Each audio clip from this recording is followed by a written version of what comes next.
In recent days, the intensity of Russian missile and UAV strikes on strategic military and energy infrastructure facilities in Ukraine has decreased, but the importance of the destroyed targets for Ukrainian society is very high.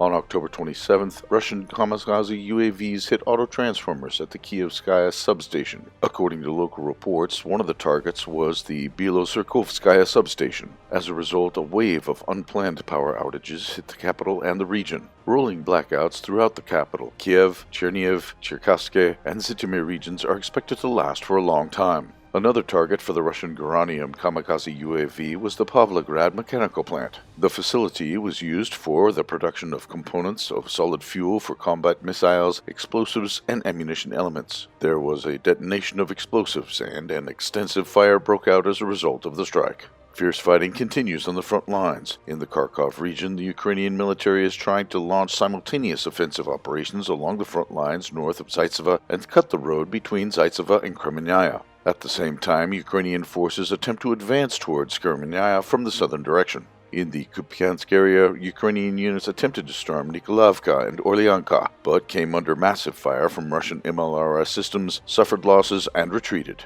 In the Zhytomyr region, the assault groups of the Ukrainian Jaeger Brigade attempted an offensive towards Chernihiv, but were pushed back to their starting positions. In the Liman area, the Ukrainian brigade tried to storm the Russian positions at Torsky, but failed. In the Lysychansk direction, Ukrainian forces are trying to gain a foothold in Belgorod, but so far they fail and retreat to Gidigirovka. In the Kharkiv region, the strategic initiative still remains with the Ukrainian military, but the ongoing unsuccessful operations allowed Russian forces to counterattack and advance to the west. According to preliminary reports, Russian troops have recently taken control of Makiivka, Nevsky, and Novosadova. Ukrainian forces were also repelled from some of their positions near Terny. If the Russian military succeeds to secure the recently captured positions, the Ukrainian bridgehead on the eastern bank of the Zhiribits River, from which attacks on the Zhytomyr-Kremenaya highway are carried out, risks to be destroyed.